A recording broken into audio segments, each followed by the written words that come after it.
So as far as I know, this is the original write-up as far as the leak goes, right? This is the Gizmodo article. Let me refresh. So this came out. It says that it was updated yesterday at 2:57 p.m. So I wasn't even aware of this really until like 9 or 10 o'clock last night, and I was trying to catch up on what everybody is saying on Twitter. So there was a leak of this.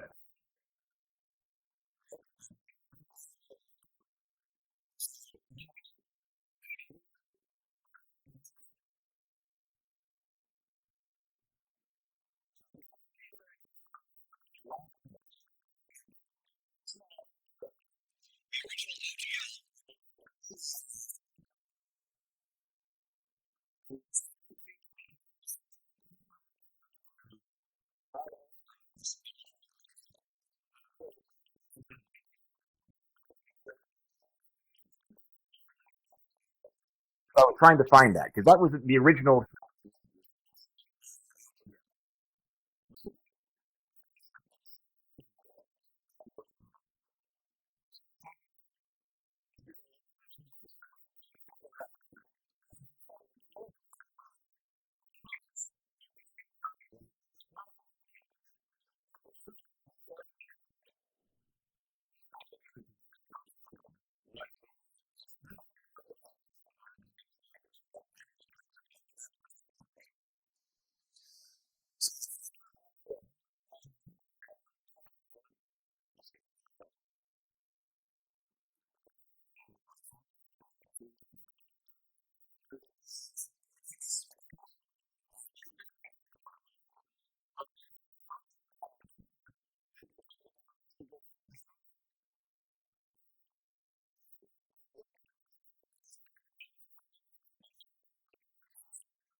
So I was expecting that, well, okay, we have the revised Dungeons and Dragons rules and we're going to update the OGL when that comes out.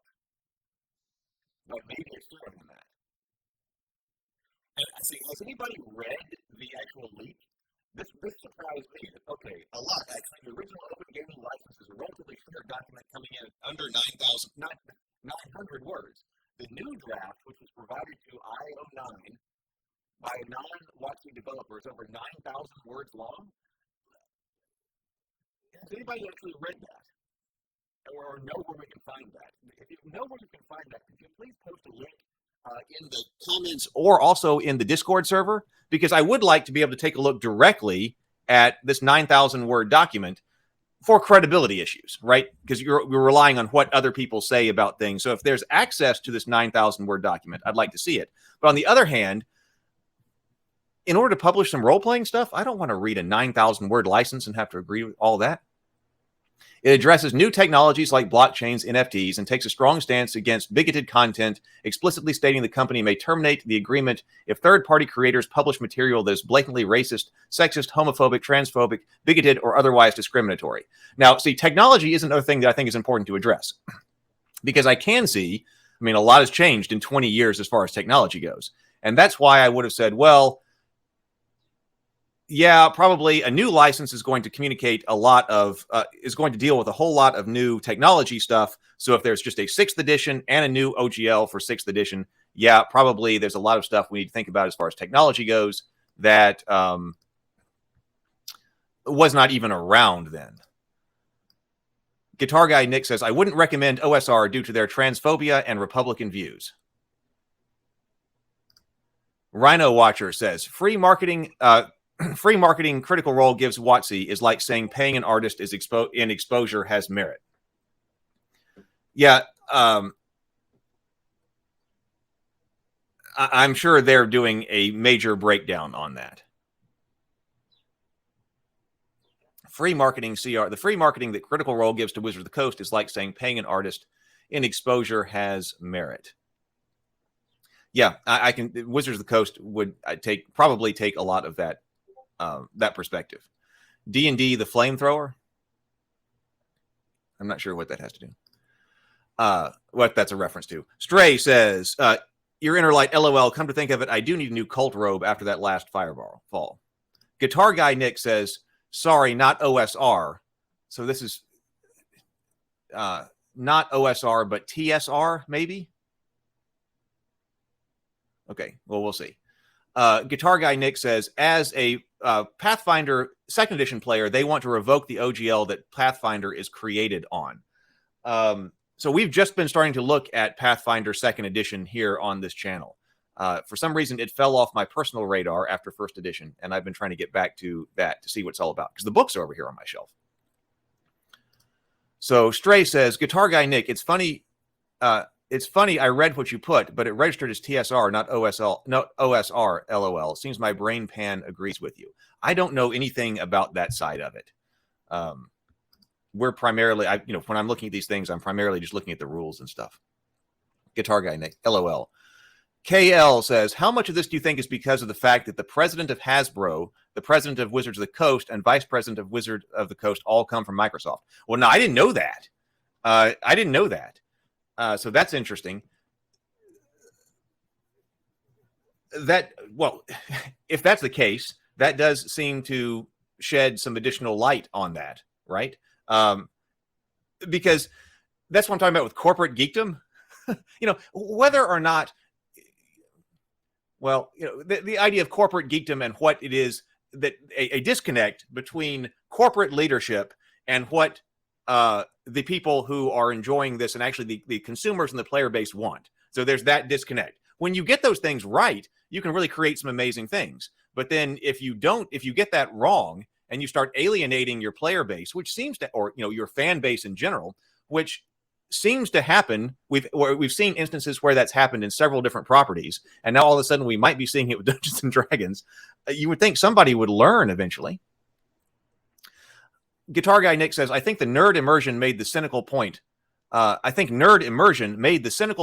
racism and transphobia is targeted at TSR for their outbursts so they can control their output.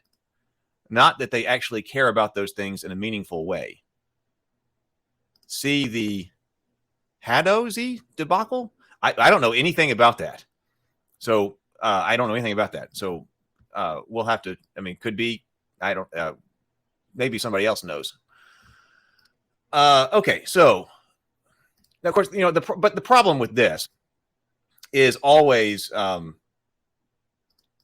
who's adjudicating it. Now, of course, if it's your license and you're licensing something out, then who adjudicates what would or would not fall under this category? It would be the person whose license it is. That would make sense. If it's Wizards of the Coast license, it's Wizards of the Coast. But it's not so much Wizards of the Coast in general. It's whoever is actually the person who is adjudicating this kind of stuff.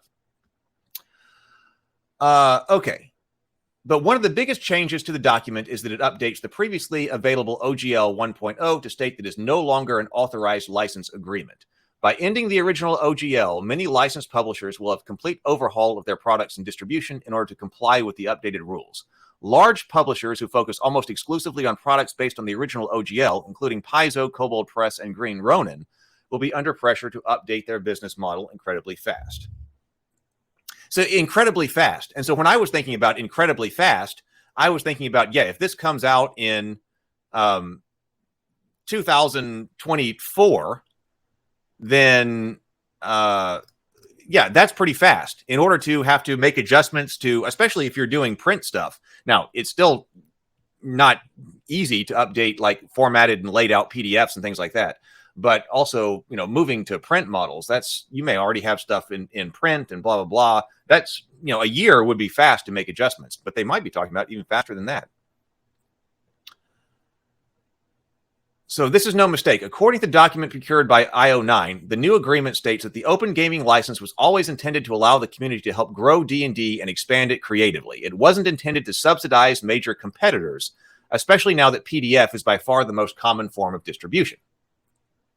So, at the time, I remember when we were talking about the original OGL license and what that was trying to do, I remember there being a concern way back then. Of course, there was excitement, of course, but then there was concern that, this is actually, wasn't that Wizards of the Coast at the time? That was after Wizards of the Coast had bought D&D from TSR or bought TSR. Yeah, it was. So I thought, there was some concern then that, oh, the OGL is a way to drive off, competitors, right? To destroy competing things that are not D&D, because everybody will want to be making rules that are game supplements that have to do with the D&D rules. And so all there will be is D&D. That we're about to enter a zone where, any of the independent kinds of games, so much as it was, because that was still mainly print distribution at the time, are just going to be cut off at the knees.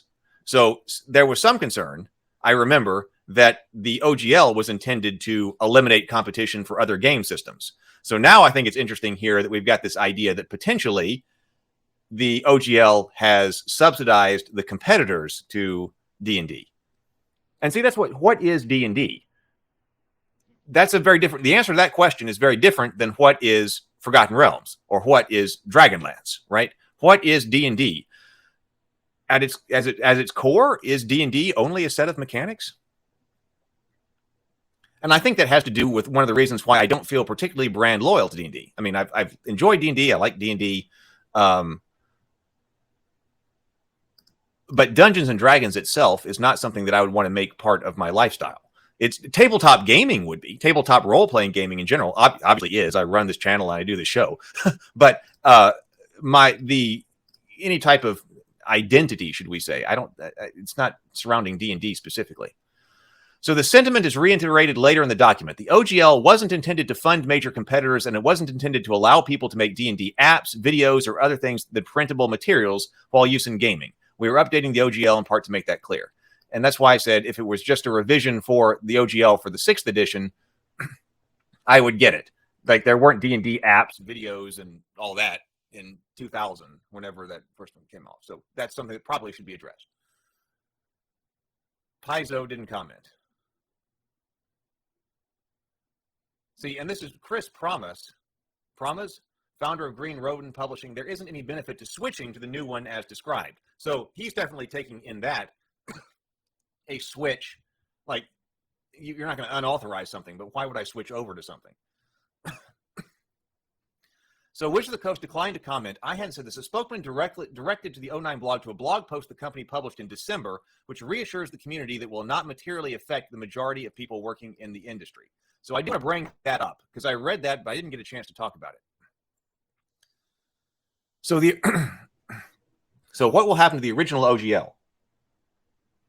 The original OGL granted perpetual, worldwide, and non-exclusive license to open game content, commonly called the System Resource Document, and directed that licensees may use any authorized version of this license, any authorized version of this license to copy, modify, and distribute any open game content originally distributed under any version of the license. But the updated OGL says this agreement is an updated to the previous available OGL, which is no longer an authorized license agreement. So I guess that's our key terms, right? So it seems like, okay, you get under the OGL perpetual, worldwide, and non-exclusive license to use the system resource document. And again, I think it's important again to say that's what we're talking about. Not the mechanics, right? But the text of the system resource document, the open game content system resource document, right? You get perpetual, worldwide, and non-exclusive license to do that. But it doesn't say, and this seems to be a key word. Now, looking in retrospect, I'm looking for these different words, and these are words that other people have brought up, not my analysis, but other people will look at in just a moment. Could be, well, I don't have the notes here, but that it doesn't say that it's non-revocable. So if you're given perpetual, worldwide, and non-exclusive license to do something, that sounds pretty good, but it could still be revocable. If you are given perpetual, worldwide, non-exclusive, and irrevocable license to do something, that would be even better.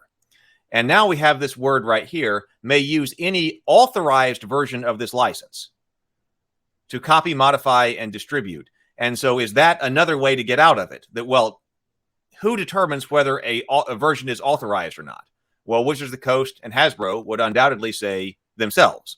So is there more room in what happened here than in this language than we may have first been aware? I think it's an interesting topic here.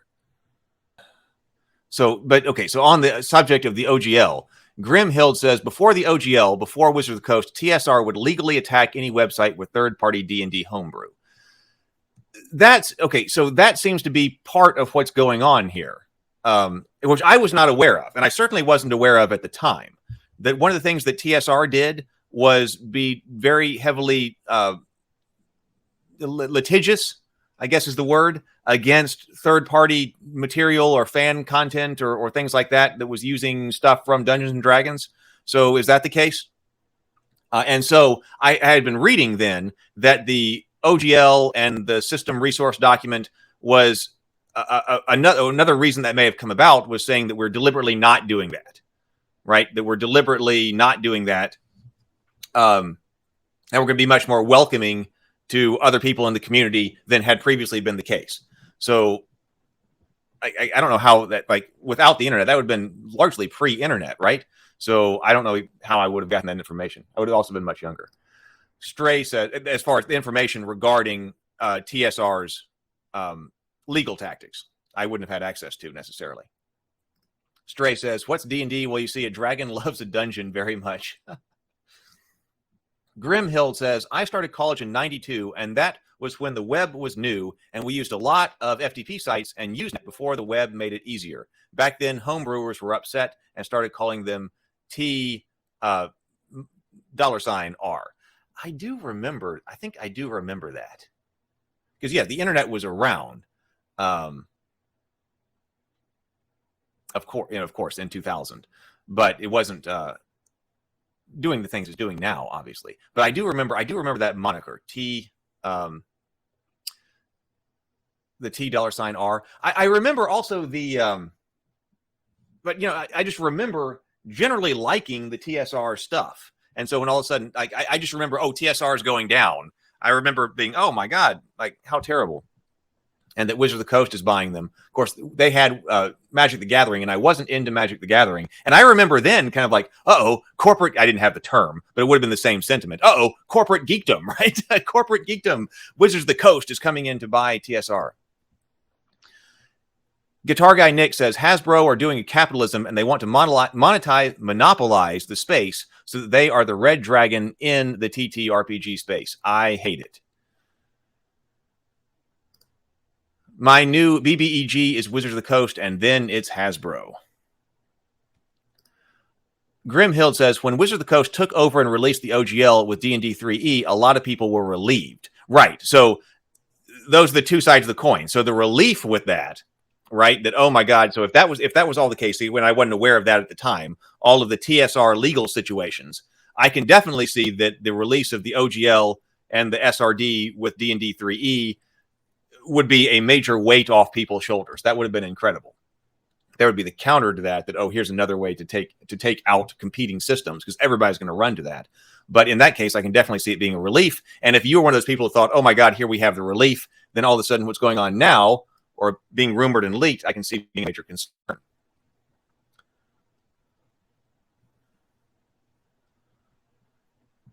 Let's see. The new document clarifies further in the warranty section that this agreement governs your use of the licensed content, and unless otherwise stated in this agreement, any prior agreements between you and us are no longer in force. So is an agreement then the use of the license? According to attorneys consulted for this article, the new language may indicate that Wizards of the Coast is rendering any future use of the original OGL void and asserting that if anyone wants to continue the use of open game content of any kind, they will need to abide by the terms of the updated OGL, which is far more restrictive than the original OGL. Wizards of the Coast declined to clarify. If the original license is in fact no longer viable, every single licensed publisher will be affected by the new agreement because every commercial creator will be asked to report their products, old and new, to Wizards of the Coast, which is not something I would be interested in doing. Like that right there alone is not something I'd be interested in doing. Additionally, while the OGL did not specifically outline what kind of content third-party creators could make available and profit from, the updated OGL is very specific.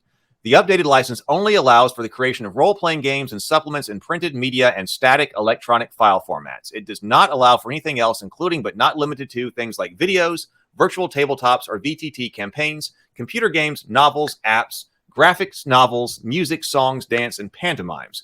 The inclusion here of pantomimes, what does that refer to? I mean, I know what pantomimes are, but in the context of Dungeons and Dragons and tabletop games, what does pantomimes refer to? Who's doing D&D pantomimes? That sounds like something I need to check out. Let's see what that is. I don't know. Why is that one being included? You have to have a separate fan content policy agreement. The fan content policy includes fan art, videos, podcasts, blogs, websites, streaming content, tattoos, altars on your cleric's deity, etc. Okay. So on my first pass, I missed that. So here's our date, right? The leaked OGL 1.1 draft indicates Wizards of the Coast may not give licensees a lot of time to adjust or agree to this new policy. This document reads, if you want to publish SRD-based content on or after January 13, 2023 and commercialize it, your only option is to agree to the OGL commercial.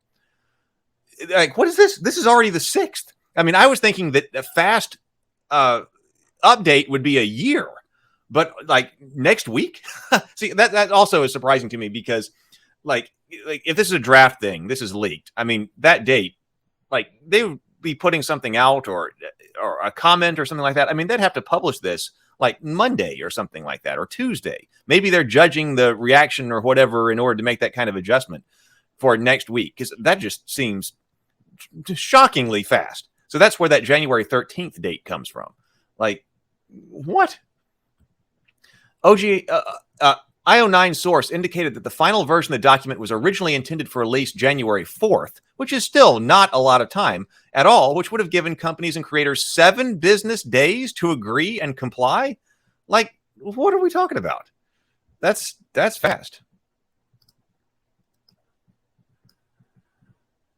I think that's about the Hato situation or something I don't know anything about. Okay, so David62, welcome. Welcome, David62. I played every edition of D&D as well as Pathfinder and Starfinder and other OSR games. In our OSR game, we had 3 men, 1 openly gay, 3 women, and 1 who identifies as other. Nash Wise. Nash Wise. Hey, Heath, are we... welcome, Nash. Good to have you. Hey, Heath, are we going to be mad at the new license? I've already got my pitchforks. Okay. Well, what I'm trying to do is make sure we've got the information and discussing information as it is right here, and also trying to assess some type of credibility here. Because this certainly affects me and a lot of people that I know who publish OGL stuff. Like that right there, we were just looking at. If that were true, I don't even know what, like, first of all, it means that I would not choose to publish any OGL stuff out of the material that I'm making.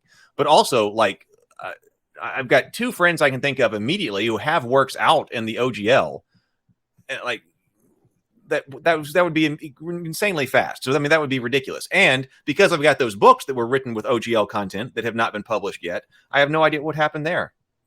So if these kinds of things come to fruition, it's definitely going to have an impact on me and other people. If your OSR game is marginalizing others, it's your community, not the game. Well, Interlight says no need to be angry about it. If you don't like it, don't use it. There are other systems out there that might have their own open gaming license. And I think there are, right? Yeah. So there's a distinction here between definitely the players as well, and then also the publishers. So yeah, this is not going to be a topic. I'll probably consolidate my thoughts, and we'll put out a separate YouTube video on it. But this is one of those things that, like, how much should we talk about it? We're in a situation where maybe if this was leaked to judge community reaction, that talking about it does help, right? But there's a distinction between the players and also the publishers, right? For players, if you don't like it, the situation is easy. Let's just play something else. We go over like several new RPGs every week. We've been looking at basically 1 a day for the past 2 months here on the Morning Grind. So there's a lot of stuff out there to use. There are other open gaming systems that you can use, and you can. But see, if you're a player, that doesn't even matter, right? If you're a player, now it might matter from what type of material you get from publishers. But if you're a player, whether or not a particular system that you like is open and you're not planning on publishing stuff, because your homebrew stuff you can all do, it's kind of a non-issue. The question is, what's this doing to publishers? So I can see more concern about, and maybe even anger, if you're a publisher, especially if you've got books in the works or books that are already being printed, or books that are being have layout being done and all that kind of stuff, like seems to be the case with people I know and me, because I've got 2 books written. Actually, 2 books that I wrote and 1 book that I edited that have not been published yet, that are supposedly under this license. And now all of a sudden things are changing. That's a different kind of situation. Lynn Dark Knight says, Access Your Inner Light, try to think about wrath and glory. So hoping it's a good departure from the D20 system. In the original OGL, all they needed to do was put in a 2-page credit to how to use it now. Hasbro wants royalties. Mike Hansford says, this may be one of those scenarios where it winds up in the courtroom. TSR, WotC, Hasbro may not like the eventual outcome. Well, they might not. And so I'm wondering who's going to do that, because I'd be very interested to know how this goes in court. But who has the resources to fight Hasbro? Right? I mean, that's a thing about the system, is that there's a situation with what is the legality of the situation, and could we get some kind of determination on this? Maybe this is something that a court should determine, to really look into this. And you would ideally like it to, competent lawyers on both sides to make their arguments, and then a competent judge to evaluate all of this and then make a competent decision that comes down. Ideally, that's the way you would like it to happen. But even before it gets there, you've got to go through the issue of the money that it would take to fight something like this. And can Paizo or Critical Role, if they decided that they wanted to go to court with Hasbro, compete with their financial resources? I was thinking about this the other day, because it might be possible, because you would expect then that what would happen is that, Hasbro might not want it to go to court, and so they would just stall. And they would just stall, and they have the resources to just stall things out, and then eventually the cost would become too large to bear for some other, whatever company is bringing the suit, right?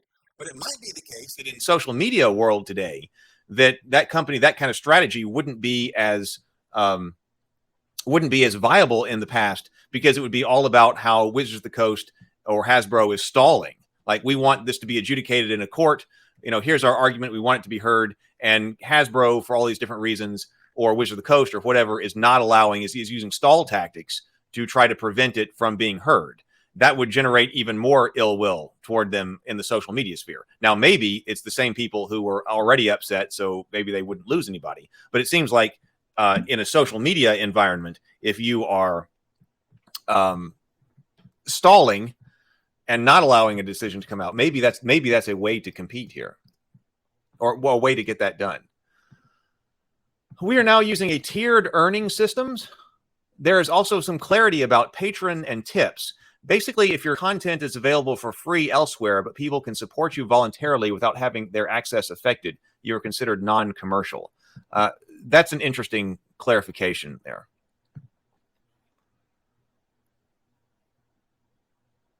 So, will OGL publishers have to pay royalties? Probably not, unless they're making over $750,000. Licensees get to keep their money that they earn.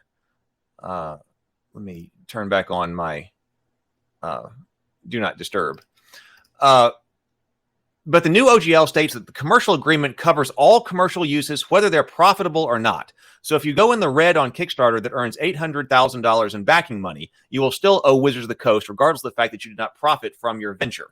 Now, does this go into, it seems to be tiered, so taking a percentage cut, a license fee on $750,000 or above, could be all of a sudden a major shock and expense to somebody who's running a crowdfunding campaign. But I was reading someplace else that it's tiered. So if you make you hit this license at $750,000. So if you make $750,001, you only have to pay the license fee on the $1. Is that true? Can people clarify that for me? Give me a fact check on that. That you wouldn't all of a sudden be paying 25% royalties on all $750,000. You would be paying royalties on $1 if you're $1 above that $750,000 threshold. Is that true? Somebody, please give me a fact check so I can be clear on that. Because that would seem to make sense. Because all of a sudden, if you hit that threshold and then all of a sudden a 25% chunk leaves, that would not be sustainable. Kickstarters, you're not operating often on that large a profit margin anyway. So if you all of a sudden have a very if people are insanely enthusiastic about your product and you take it to Kickstarter and all of a sudden your Kickstarter blows up, and yeah, you do raise $800,000 in backing money. I mean, when we ran our Kickstarters, or when I ran my Kickstarters that we were doing, I mean, all of that is planned out in advance. How much has to be paid, to different places and all of that in order to figure out if the Kickstarter is viable, if it brings in this number of backers and raises this amount of money, and all of that's planned out on spreadsheets in advance. To all of a sudden have a 25% additional expense tacked on to your Kickstarter could be absolutely crippling. It could be crippling. Trey says, if they're not careful, Critical Role, CR, is already publishing their own material, and if pushed, could decide to make their own RPG without any basis on the OGL. Well, right. That's one of the reasons I would say that it seems to be a good idea for Wizards of the Coast to want to keep Critical Role on their good side. That either you'd want to buy them, but if you can't buy them, then the next thing you do is you're very, very friendly to them, because the Critical Role. Somebody else brought up Roll20. The Roll20 has a large connection to the community as far as player base. It's mailing list. There are a lot of people who like what Roll20, the tabletop thing does. A lot of people use that. That has a big connected player base. And then, hey, maybe a combination of Critical Role and Roll20. That could be a major thing in the community. Because Critical Role could decide to publish its own stuff. And that could be a large enough swing. That could be a very large swing. Wizards of the Coast bought TSR after they messed up Magic the Gathering. Oh, I didn't know they had messed up Magic the Gathering. I am the most casual Magic the Gathering player you could possibly be. And I never was in the past. I had friends who, in that time, were big Magic the Gathering players. I missed that whole wave. Today, I'm an extremely casual Magic the Gathering fan. Or Magic the Gathering player. I wouldn't even necessarily say a fan. I would say a very casual player of Magic the Gathering. Yeah, 7 days. Yeah, David's talking about the amount of time before the license would come into effect. David 62 says originally it was 7 days, not a year, and that just seems absurd to me. Like, again, I can see it if they were going to put it out with one D&D, but that's so crazy to me. That's one of the crazy parts. So here's where that you can reach out to, you can have a more custom and mutually beneficial licensing agreement arranged with you, indicating that WotC is at least open to creating custom contracts and agreements, but at their own discretion. This could indicate that subsidized competition like Pathfinder may not be getting a great deal. So revenue tiers, initiate tier. If you have registered at least one licensed work, but haven't generated $50,000 or more in total gross revenue from the OGL, commercial products in a given year, you are at the initiate tier. Intermediate tier. If your licensed works have generated more than $50,000 in total revenue in a given year, but less than $750,000, you are at the intermediate tier. If you've generated at least $750,000 in total revenue in a given year, you are at the expert tier. So according to the document, if and only if you are generating a significant amount of money from your licensed works, the revenue you make from your licensed works in excess of $750,000 in a single calendar year is considered qualifying revenue. You are, in excess. Okay, so here's what we were looking for. So it does look like, according to this document, that's true. The revenue you make from your licensed works in excess of $750,000 in a single calendar year is considered qualifying revenue, and you're responsible for paying us 20% or 25% of that qualifying revenue. Okay, so this is where I saw that, yes. So the draft goes on to explain that if you make $750,001, you will owe Wizards of the Coast 25 cents because they are only asking for royalties on the $1 made in excess of the expert tier. And they're expecting less than 20 companies to be in that expert tier. But it is still total, which means gross revenue. Gross revenue. So that's why even if you are not profitable, you still owe it. Rhino Watcher says, yeah, TSR sued everyone often. And I didn't know that. TSR sued everyone often. They even sued Gygax after he left for making a game called Dangerous Dimensions.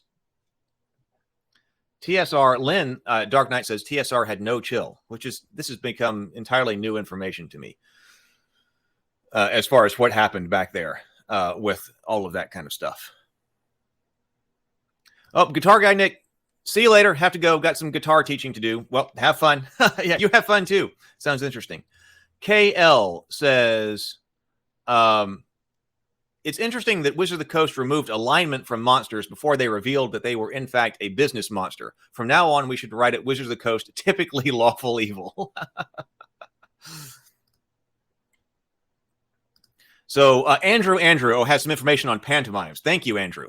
So pantomimes. Sometimes contract language is lifted wholesale from other agreements. It's shocking when you push back on some terms and realize the drafter does not know why a clause is used. I can completely believe that. So that could totally be the case. Maybe it wasn't thought about specifically in terms of, maybe it's something that was pulled from something else, because probably maybe something else that was pulled over that this was based on or something, thought they needed to distinguish pantomimes from movies or something like that. Splinterverse, good to see you. And hey, thank you for being here, Andrew. Good to see you. Splinterverse says the leak could be deliberate. It could be. It could be. And it could be judging our reaction, which we are giving right now. Hey, we've got 39 people here. So welcome. We might have actually reached up and touched 40 people for just a moment, I'm seeing. So welcome, everybody. It's so good to have you here. Welcome. Please do like and subscribe if you enjoy it. And hey, there is a Discord server link in the chat. Would love to have you on the Ravenkeep Discord server as well. So the link could be deliberate, right? Yeah, it could have been done so that we could judge what the reaction is going to be. And that's maybe why we don't have a statement from Wizards of the Coast, I was saying, because they're all just watching. So Zeblik, welcome, Zeblik. Zeblik says, pantomime is the art of imitating, presenting, or acting out situations, characters, or events through the use of physical gestures and body movements. Well, right. Yeah, I know what pantomimes are. I was wondering if there was a specific example of somebody doing well with DnD branded or themed pantomimes that they might specifically be thinking about. Richard Franzen, welcome, Richard. Richard says, I think that time frame demonstrates their confidence in this holding up in court. They're hoping they can pressure creators into agreeing before it's challenged in court. Well, that's an interesting perspective. Thank you, Richard. So that's a good point, that if they thought, well, no, you said, I think the time frame demonstrates their confidence in this holding up in court. So you're saying that you think that it demonstrates lack of confidence? Because if it was going to take place in a year, they said, listen, this is the way it's going to be. It's going to take place in a year. That would allow people to organize like a lawsuit or a legal challenge, right? And so if they were confident that it was going to hold up and you've got the year, then the lawsuit might come and the lawsuit, people who are bringing the lawsuit lose, and then it takes effect. So perhaps you're meaning here they don't think this would hold up in court. And so they're hoping that by a fast time frame, they're just trying to get people to agree to it out of panic, or just rush them because they've got books in print and all this kind of stuff before it gets challenged. So that's very interesting thinking. Thank you, Richard, for that perspective. Splinterverse says, our books take months. Yeah, mine too, or years. We already have a project in the works where we've spent money well in advance. Yeah. I can't imagine already having books at the printers. I don't at the moment so thank goodness. And I'm not sure. I know that I have friends who already have books printed. I have one friend who probably, the books that Infinite Black Publishing, the books that I've written, maybe. I don't know what their status is. So it might be early enough to change. I don't think it's, being laid out right now. I don't think. Probably art is still being done. But yeah, if you already had it laid out and you could be out a lot of money. Like, I'd be wondering, what in the world do we do? I'd be taking a serious look at this and figure out what you do as a publisher. Access Your Inner Light says, I think pantomime is being used because it's the most basic form of visual performance, with all other visual performances building on them, but still considered pantomimes. Well, it could be. That could be it too. There's got to be some reason that somebody needed to make that legal distinction. Oh, we just hit 40 people. Hey, let me drop the Discord server link again. That way you don't have to go searching for it. Ravenkeep Discord server. We'd love to have you. Let's see. See, who has to register? The updated OGL says that no matter what tier you are in or how much money you believe your product will make, you must register with us any new licensed work you intend to offer for sale. This is just adding overhead. There's already so much overhead you have to do if you're going to be a publisher, because we talk about that on the channel as well, that there's the creative side of things and there's the business side of things, right? And so if you want to be a creative because you want to start creating your own, well, in this case specifically, we're talking about RPG stuff. There's all the time you need to spend in the creative activity of creating, but then there's all this other time you got to spend in the business side of stuff, which is not being, your core creative activity. You got to separate your core creative activity from your business side of stuff. And, hey, let's add something that has to go on in the business side of things to the, to the stuff you have to do, which means you can't be doing your core creative work. Because most companies like this are going to be small, possibly just one person, right? So, add registering your products, including a description of the licensed work. We'll also ask you for your contact information on where you intend to publish the licensed work, its price, among other things. Just adding, see, that to me seems to just discourage people from doing it. It would discourage me from doing it, right? Just adding overhead. Creators will also be required to use a specific badge in order to publicly and obviously identify their work as covered by the updated OGL, and they have to give WotC a copy of the publication. The early draft suggests that many of these processes will be handled through the company's official digital toolset, D&D Beyond. So, right, yeah, a huge advantage of the original OGL is you don't have to do any kind of reporting. While it makes sense that Wizards wants to monitor those who are using its open game content, it feels like an impossible task. People are selling their work across dozens of platforms, and sometimes one product is being sold on multiple platforms. So yeah. Whatever the reporting system looks like, the biggest burden will likely be on the smallest creators. Yeah, right. This is a huge problem that you encounter with general bureaucracy in the world today when you are trying to be a small creator, that you just don't have the resources to do all this kind of overhead and stuff like that. Okay, now this right here, Kickstarter is D&D's let me go to the comments, but Kickstarter is D&D's preferred crowdfunding platform. I think this is pretty interesting. As somebody who's used Kickstarter extensively, I think this section is kind of interesting here. Pan Smith. Hey, Pan, welcome. Good to see you. Pan says the damage has already been done. If this were a trial balloon, they rolled a one. Good stream. Oh, thank you. Thank you so much. See, I'm inclined to agree with you here as well because of what I've been seeing just on my own feed and things like that. A lot of people are already canceling their pre-orders for new D&D books that are being pre-ordered and that are out, or the pre-order is out, but not the book yet. I've seen people canceling their pre-orders. I've seen fire sales on 5th edition books from publishers. I've seen a lot of people recommending other rules and systems and things like that. So it does seem to me as well that a lot of damage is being done. And that's another reason that you think Wizards of the Coast would want to get out in front of it if this is not true.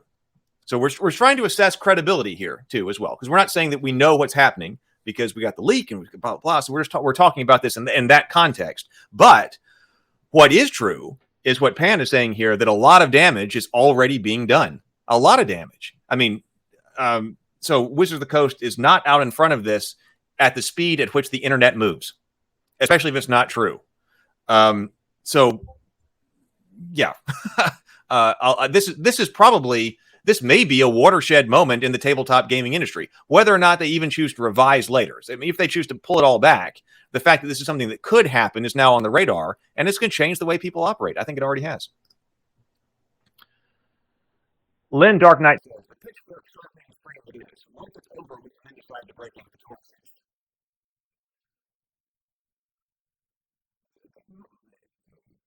My intention here is I don't think there's a lot of stuff here that would make me. Like, I'm also evaluating this in context of what would this do for me as somebody who has written OGL stuff, would consider in the past publishing more OGL stuff, and then also friends who are doing it. Like, what happens to them? And probably they'll leave. I want to talk to. I've got 2 friends who I specifically want to talk to about. I wonder what they're doing. One of the friends was actually one of the ones who was posting and said, who has published OGL stuff, has started canceling my D&D pre-orders and has played a lot of D&D and written stuff for D&D and all that. Good things are happening. Someone who is not able to practice with people, with lawyers and also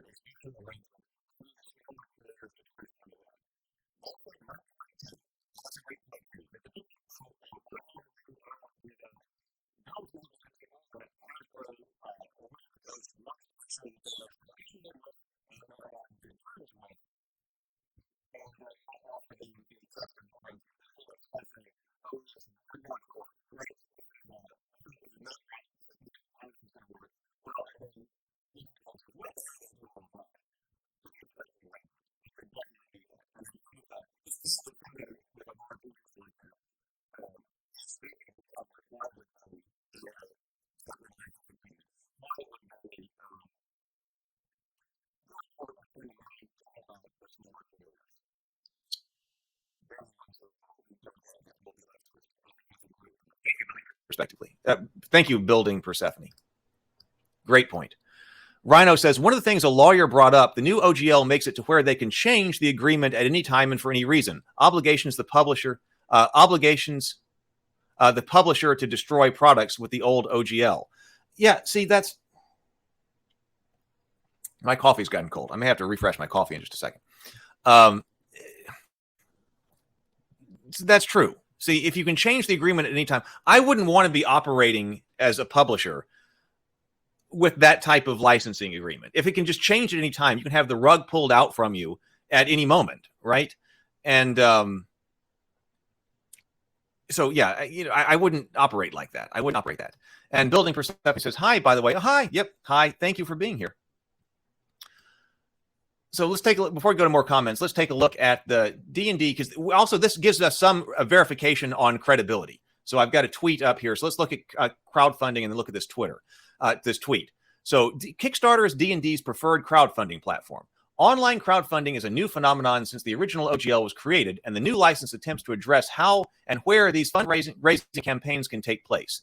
The OGL 1.1 states that if creators are members of the expert tier, if your licensed work is crowdfunded or sold via any platform other than Kickstarter, you will pay a 25% royalty on qualifying revenue. And if your licensed work is crowdfunded on Kickstarter, our preferred crowdfunding platform, you will only pay a 20% royalty on qualifying revenue. This means the updated OGL is directly encouraging Kickstarter over other platforms. Why? Including private company sites, as any non-Kickstarter revenue over $750K will include a 25% royalty, and only Kickstarter revenue gets a break. There's no reason stated in the OGL 1.1 why Kickstarter is Wizards' preferred crowdfunding platform. Okay, so this is this is the tweet. Oh, it's already in here. This is a very comprehensive article. So, however, John Ritter, director of games at Kickstarter, responded on Twitter. I think this here is the tweet. I found this independently here. Kickstarter was contacted after. So Linda is the writer of this article, says Kickstarter will be the official preferred crowdfunding platform of Wizards of the Coast. If you fund through Kickstarter and you make greater than $75K, you will only owe 20% of royalties. No explanation is given in the OGL 1.1 as to why Kickstarter projects get this kickback. So John Ritter says Kickstarter was contacted after Wizards of the Coast decided to make OGL changes. So this is some confirmation then that there's stuff like this is going on, right? Because Kickstarter was contacted directly by them regarding OGL changes. So we felt the best move was to advocate for creators, which we did. Managed to get a lower percentage plus more being discussed. No hidden benefits, no financial kickbacks for KS. Yeah, I wonder, she used this word kickback right here. I don't think it didn't sound like we were actually talking about a kickback to necessarily, but it says no financial kickbacks for KS. But there's clearly a break in the royalties owes. No financial royalties owed. No financial kickback for KS. This is their license, not ours, obviously. Okay, so that is the original tweet there. So there is also a section in the updated OGL directed to conditions surrounding crowdfunding. Even for initiate and intermediate tiers, there are strings attached to using any crowdfunding platform, not just Kickstarter, to get a project off the ground. Two main points are that you may only use the two main points are you may only crowdfund the production of licensed works, and that no infringing material are given out as perks or rewards. Oh, okay. So, so that means, so if you want to, this impacts one of my friends who makes this kind of stuff, because he puts out, well, see, I wonder how this influences him. Okay, so this is interesting. So he does create the campaign guides and will crowdfund them. But then one thing that he does is he creates virtual tabletop stuff, such as for Roll20 as well, as part of the rewards. So if you want to do virtual gaming on the tabletop, you can not only get the PDF of the book, you can get the nice hardback copy of the book, but then also get virtual tabletop supplies, whether that's tokens or maps or whatever else it is, that is also part of that Kickstarter campaign. So does that mean he can't do that anymore? I think that's interesting, because, is this going to be able to stop you from making your own tokens? It doesn't sound like that would be ridiculous, because does it require an OGL to make your own tokens? If he's got his own art of his own worlds, and if you clip out like the different photographs of the art that he created and make those into tokens, that's his own, right? That seems like his own. That wouldn't require the OGL for him to be making Roll20 virtual tabletop stuff for his own world and his own art. I'll have to talk to him about that. Grimhild says, going through the courts would take a long time and a lot of money. And in the meantime, Wizards of the Coast would ask for an injunction to prevent third-party publishing until it's decided in court. Yeah. But see, that's one of the things that could you get away with that? I mean, I agree with you. I think that would be the strategy there. In the meantime, Wizards of the Coast would ask for an injunction to prevent third-party publishing until this is decided. Could given the state of the internet today, could Wizards of the Coast survive that and social media? If Wizards of the Coast had said, all right, we're asking for an injunction against all third-party content, even if they got it, what type of impact would that have on Wizards of the Coast? Like, I think that seems like you'd be going to war against your fan base. Now, I'm not saying they wouldn't try it, because just in the general idea of corporate geekdom, I don't know anything about them particularly, but just in general, the attitudes of corporate geekdom, like we've been talking about, I can see somebody trying that. But that seems like one of those flubs between the administration and management and then the whole fan base. That seems like you'd be going to war against them. Building Persephone says the first legal step would be going through arbitration. Yes, and then Grimhild says, then Wizards of the Coast stalls as long as they can to kill the third-party publishers. But would that take them out? Would that take them out? Like, who would, like, if that happened, who would buy a Wizards of the Coast D&D product again? Like, if that's something that happened, I would say I would not. They would lose. Seems like a huge chunk of people, but maybe they think they can get more people back. I don't know. Yeah, and here we go. So this is the changes. There's no mention. So while there's plenty more to parse, the main takeaway from the leaked OGL draft document is that Wizards of the Coast is keeping power close at hand. There's no mention of perpetual worldwide rights given to creators, which was present in Section 4 of the original OGL. So that means they must have thought that was at least a problem. Perpetual worldwide rights not mentioned anymore. So if it's not mentioned anymore, then does that mean that was a problem for some reason? Maybe. And one of the caveats is that the company can modify or terminate this agreement for any reason whatsoever, provided we give 30 days notice, which again is not a lot. If you're a publisher who is printing, laying out books, commissioning potentially text, layout artists and things like that, deciding that, something big is changing within 30 days is still not a lot of notice. Now, here is also a big thing. Wizards of the Coast can get the right to use any content the licensees create, whether commercial or non-commercial. What?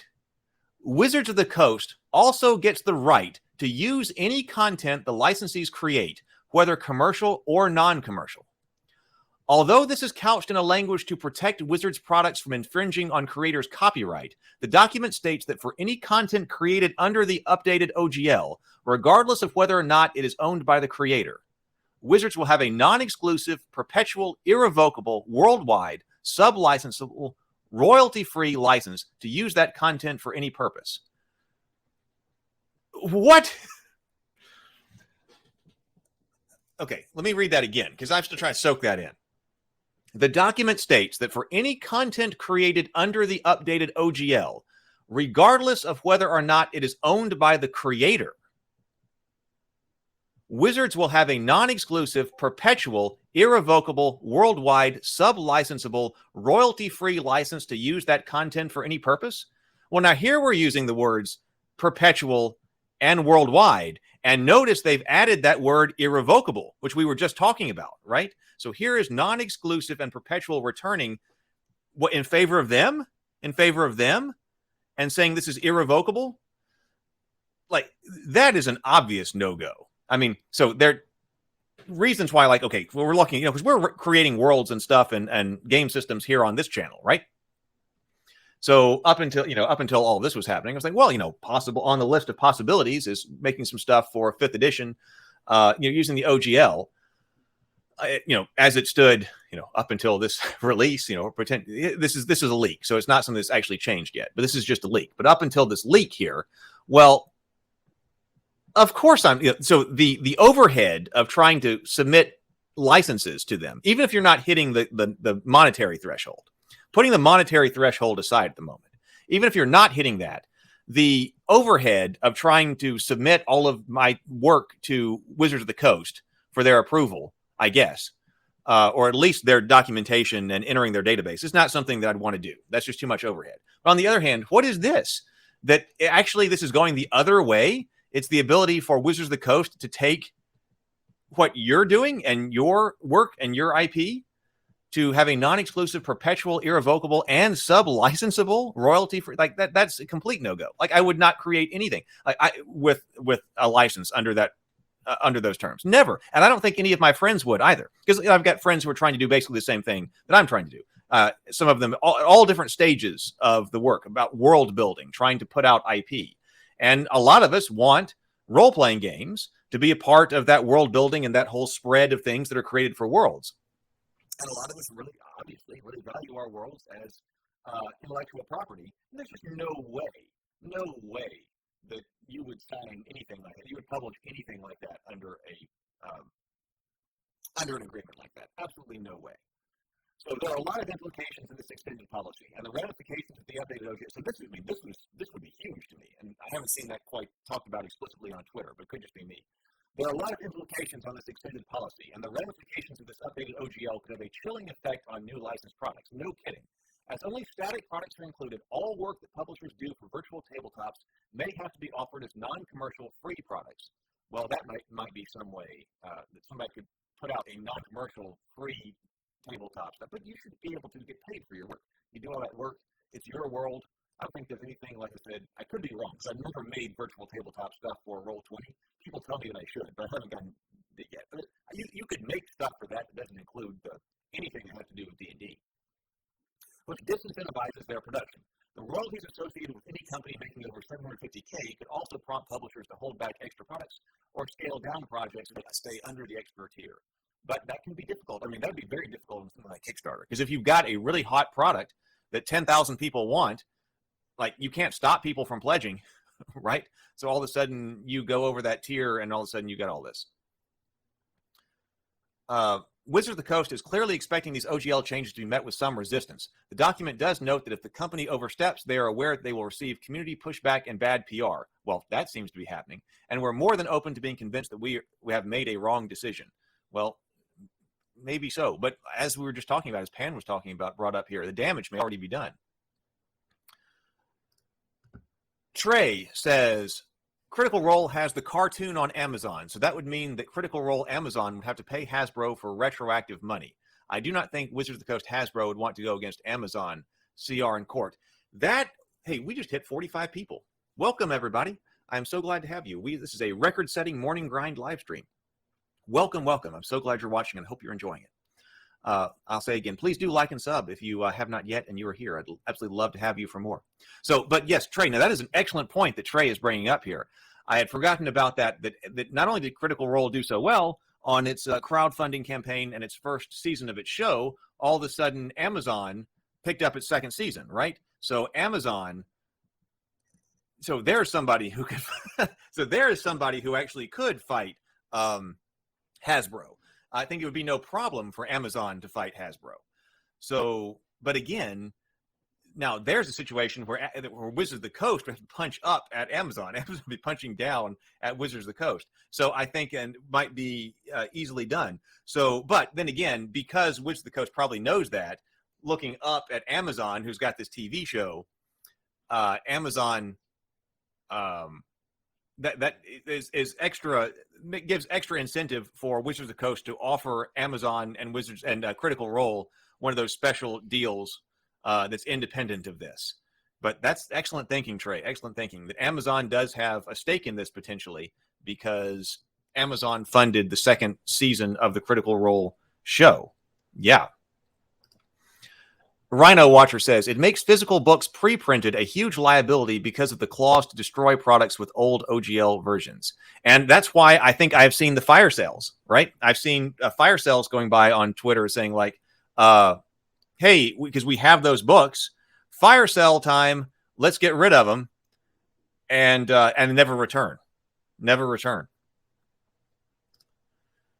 KL says, this is the beginning of them fixing their under monetization problem they have the D&D. It's easy for them to go after third-party publishers first and then squeeze the player base for the privilege to play second. So we're talking about, KL was saying this is the beginning of them fixing their under monetization problem. Yeah, and what exactly does that mean, by the way? You know, it could mean a lot of things. And people have been talking about that. Did that just mean, hey, they want to sell more T-shirts? Well, probably not. That's what KL is talking about right here. It's easy for them to go after the third-party publishers first and then squeeze the player base for the privilege to play second. I don't see, and that's what I was saying with brand loyalty to Dungeons and Dragons. I just don't think that there's enough brand loyalty to Dungeons and Dragons itself for people to tolerate that. Guitar Guy Nick says it's like 25% at $75K. Yeah, so people, okay, so I'm trying to catch up here. Let me, so it's 25% on everything over $750,000. It's not on profit, though. It's on revenue, as Building Persephone says. Yeah, it's on revenue. And if you haven't ever calculated that before, which I know some people who are more business-minded will, but if you are a third-party creator, a small creator on Kickstarter, I've seen some people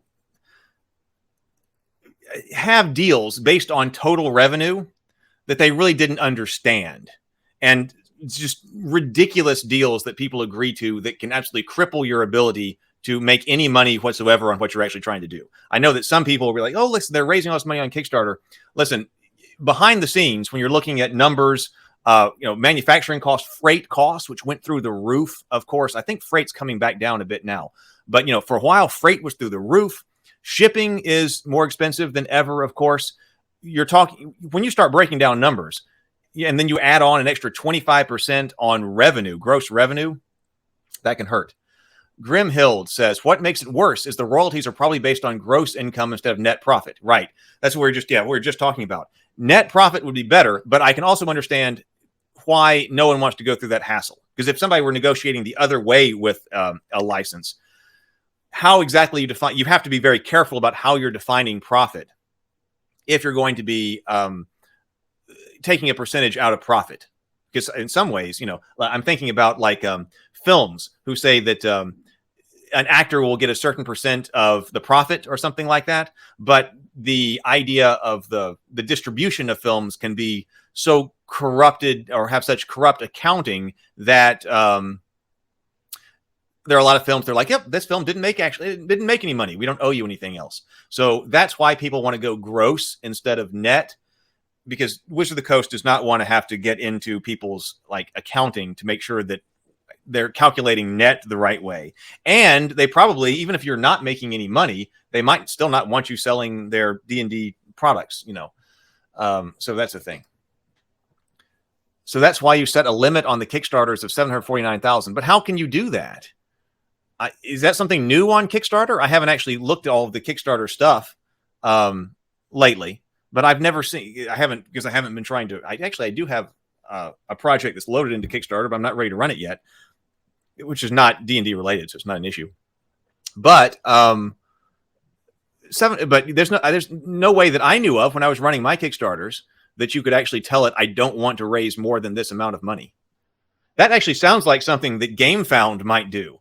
GameFound's been innovating with a bunch of different. GameFound, if you don't know, is another crowdfunding platform that's dedicated toward games. And so it sounds like if this is a big deal, then some creators may want to set exactly that threshold. So it sounds like something that GameFound might choose to do. Yeah, 20 to 25% is huge for royalty. It absolutely is. It absolutely is. I was at why can't I ever call the name of this anymore? But the trade show for board games, not Gen Con or Origins, but the one for publishers. And they were talking, I went to a workshop on royalties. And yeah, 20, 25% would be huge. That would be huge. Commandant VHS. Welcome, Commandant. Good to see you. Welcome, welcome, welcome. Wizards of the Coast wants to destroy OGL publishers. It seems like this is a good way to run. If this were published in its form, for the reasons that I was just talking about, it would run me away, and it would run a whole bunch of people away. It would just, get rid of them. It makes us all go away, like not using this stuff. KL says this is also an issue for players who currently play on VTTs like the Forge that use the OGL SRD to allow players to run their games on their platforms that have no Wizards of the Coast agreement. I see. So I'm not familiar with the Forge specifically, but so what you're saying is, and I can see how it would be this way. I played on Roll20. I played on a lot on D&D Beyond. But then also I have played a game on Roll20. So if you want, is there a way in Roll20, for instance, or the Forge, where you can go over and get the rules of the SRD brought up in a window or something like that? If so, then this would be a problem. Building Persephone says they want to corner the market like Disney has done. Well, there are issues with corporate geekdom and Disney, right? Same kind of problem. If they were trying to go the Disney route, they may fail. Disney has obviously got a lot going for it in terms of its revenue sources from a whole bunch of different places. More so than Hasbro has got. But as far as dealing with its fan base, Disney has a problem from the corporate geekdom perspective. Grim Hill says, yeah, gross revenue, not net profit. Yeah. Commandant VHS says, if you use any OGL, you're a fool. If this comes through, if version 1.1 were published as we're looking at it and or reading about it here in terms of this leak, unless you have a sweetheart deal, I wouldn't do it.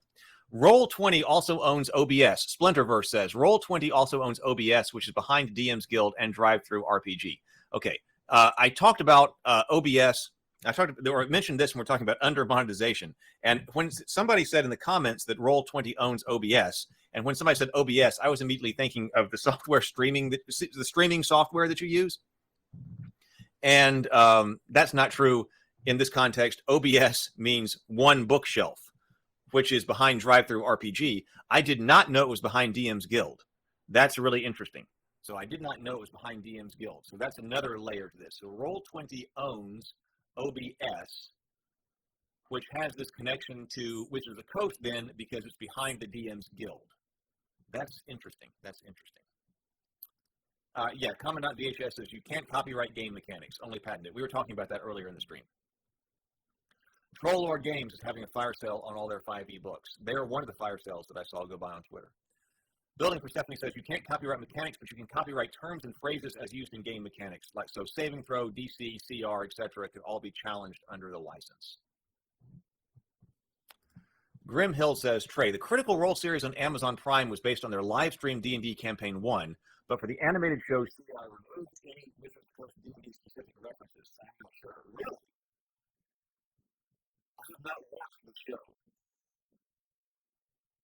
Maybe that's why. Maybe somebody said that they were not going to use D&D specific references in the second show. So I'm not sure which of the coast would go after the Critical Role animated series. Very interesting. That's very true. So many layers to all of this, right? So many layers to all of this. Okay, let's catch up on some comments. Raymond Smith, welcome, Raymond. Excellent. Good to see you. Welcome. Glad you're here. Pandemons, so I want to make a here. Building Persephone says Pandemons is a term that defines a small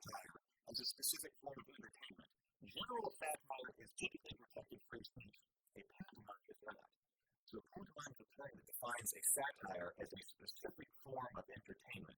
Interesting. Generally, satire is protected free speech, right? But a pantomime is not. Len Dark Knight says they could if they show a beholder or some other copyrighted monster in the episode.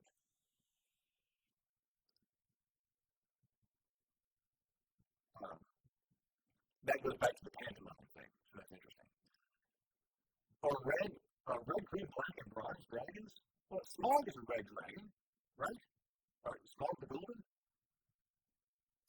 The Last Bard, Cleric, Rogue. I mean, some of these terms have got, some of these terms existed before Dungeons and Dragons, right? So if it's a prior term, right, then probably it's not something they can claim copyright to. Splitterverse says, I'm guessing there's no stopping a person from forming multiple companies. One LLC is for OGL and one for the new agreement. You wouldn't be able to promote the other, but it's best of both worlds, maybe. Well, maybe. So that you only have to deal with it. But see, that's, I mean, for any type of third-party publisher, running, like, I'm not going to run two different game publishing companies. That's not something I need to do. I just need one of those. Trying to set up and run two of them, not something that's going to happen. Inner Light says, I just checked Shadow of the Demon Lord does not use the OGL, so it's entirely original work which other people have made materials for. All right, so we may need to check that one out. Andrew says, Hasbro missed third quarter expectations in revenue. Toy prices went up. They took heat on the, in Andrew's opinion, overly priced HasLab, their own Kickstarter model Marvel vehicle that failed. They are looking for money. So that's another wrinkle to this. So Hasbro missed third quarter expectations and revenue. Yeah, they have their own Kickstarter model and a Kickstarter Marvel vehicle failed. I didn't know about that. I haven't been following Marvel. Only in my opinion, as I know, Hasbro has very ardent fans. Really? I didn't know that. I don't feel any type of brand loyalty to Hasbro specifically, personally. So I would not say that I'm a Hasbro fan, but maybe there are. Building Persephone says, if they want to sell your work on D&D Beyond, they can set the price at whatever they want and force you to match it. If they set it high, you'd have to set it high. But on the other hand, if they set it low, then the place you'd buy it is D&D Beyond, right? And then you'd be undercut. So that'd be another way. Whoa, that would be bad. If they have non-exclusive, but perpetual and worldwide license to whatever you're making, and then they decide to say, hey, I tell you what, let's just take all this stuff and let's make it free, then you're undercut. And that's another way to potentially run people off. They could make money off of it, or they could drop its price really low. Building Persephone says, and then they would have the ability to offer it at a much more flexible rate via membership tiers, offers, sales, essentially undercutting you. Yeah, that's exactly what I was thinking. Louis Silva says, I am a player looking at other games due to not wanting to support Hasbro hassling small creators. And I think a lot of people are. Welcome, Louis. Welcome, Louis. Great to have you. I think that the issue here, is that, as we talked about earlier, a lot of damage has already been done, and a lot of people are just like you, Louis, who are now looking for other things to play. David62 says, as I understand it, yes, it's over and above 750K, but it's subject to change. Yeah, always. Stray's agreeing here. It looks like a lot of people who are on board with you. I see that all the time on social media over the past, like last night and this morning. Louis Silva says, suggest starting mass searches, best fantasy tabletop RPGs besides Dungeons and Dragons to create a brand. Check our Discord server. We've got in the other RPG section. Trey has been posting a lot of different RPGs, and this channel, The Morning Grind. Basically, for the last 2 months, we've been going over other RPG systems. Not specifically for this reason, just because I like looking at rules for other RPG systems. So if you like live streams about role-playing games, check out. I've got a playlist. I need to update that playlist, but there's still a lot on the Morning Grind playlist that you can just go through it and you can look at a whole bunch of different RPGs. OSR, Pathfinder, Conan, Shadows of the Demon Lord, GURPS, Fate, the Index Card RPG. Have we looked at Shadows of the Demon Lord on this stream yet? I don't think we've looked at that on this stream yet. But we've looked at all of those on this stream. So you can definitely check those out and learn how to play and go along with us as we were learning as well. And Mork Borg. We did look at Mork Borg on the stream as well. And Savage Worlds. Yep. Recently picked up Errants. I don't know that one. So Kilo Echo November. Welcome. Kilo Echo November says Hasbro stock's price plummeted by almost half over the last 6 months, in large part to the way they've been handling Magic the Gathering. Even this didn't make Hasbro Wizards of the Coast blink. They just keep setting fires. Well, now what's happened there? I don't know. Because I don't, like I said, I'm the most casual Magic the Gathering player you could possibly be, and I haven't played in a while. So Wizards of the Coast has been setting Magic the Gathering on fire too.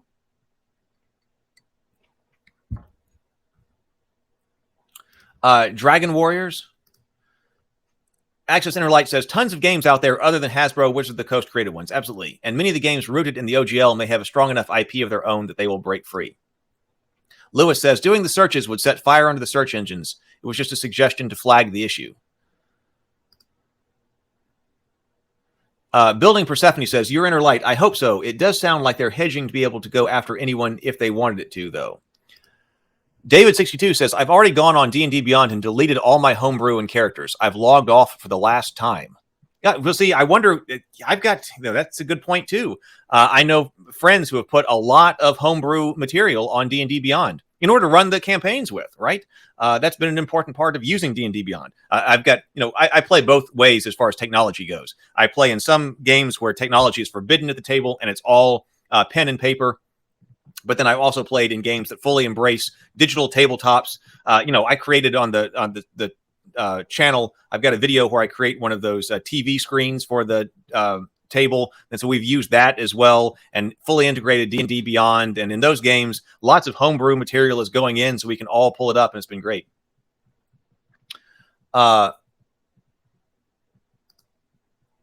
Hey, he's got a BRB screen now. What is a BRB screen? Oh, I'll be right back screen. Yes. I've got, yes. I know. I'm getting fancy. I know. So I've got a BRB screen. I need a BRB screen for the plugged in gaming stream. But yeah, I made one of those. I'm getting fancy here. It's like a real streamer. They probably have backup somewhere they can use if they wanted to. Yeah, that's probably true. Yeah. Homebrew issues there. Yeah, that's an issue too.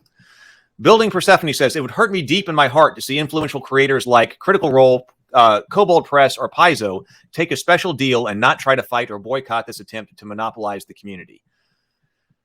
Can they do that? They can obviously do it from the technical and legal perspectives and things like that. But I wonder, would that hurt them hard enough socially? I wonder what their fans would think.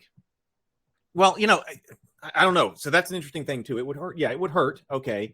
But if you're a fan of, say, Pathfinder 2nd Edition, and that's what you want to play, because that's what they're publishing right now, and you're a big fan of that, and the options are for Paizo, and Paizo's offered a special deal. This is all hypothetical. And Paizo's offered a special deal that will keep Pathfinder 2nd Edition going. What do you, as a fan of Pathfinder 2nd Edition, want Paizo to do? Probably take the deal and keep 2nd Edition alive. Take the deal, keep 2nd Edition alive, keep it going, or have Paizo try to fight and potentially lose and potentially hurt what the game that you're playing and enjoying and getting published for. That's an interesting thing to think about, because you can think, if you're not a fan of Pathfinder 2nd Edition, for instance, you might think, hey, I really want Paizo to fight this. But on the other hand, if you're in Paizo's community, you might not. Rhino Watcher says, Critical Role specifically scrubbed the IP when they did the cartoon. No spell names, locations, or characters owned by Wizards of the Coast. I think that's a smart move. That's probably, in retrospect, thinking about that, if you're planning the scripts, if you're writing scripts for that kind of thing, that probably is the kind of thing you would do. They already said they're not doing the Vecna arc. Zach, welcome, Zach. Good to see you. Zach says, this is also a way to steal the creative content of all creators and resell it as they did their own, which the new OGL allows. They see this as selling well. What they see is selling well and can just resell it themselves, which is no reason they're ever going to do this, or why you should publish under that. No one who's trying to create their own IP would publish under that. Rhino says, I noticed Critical Role uses a lot less Wizards of the Coast IP on Season 2 onward. No Vecna, Dis, no City of Brass. I think they're trying to protect themselves. Smart move. All the alienating that Wizards of the Coast is doing. So Ramel here says, all the alienating that Wizards of the Coast is doing is going to make people not want to even look at their product. Yes. Oh, Stray. Yes. Please do give a thumbs up, everybody.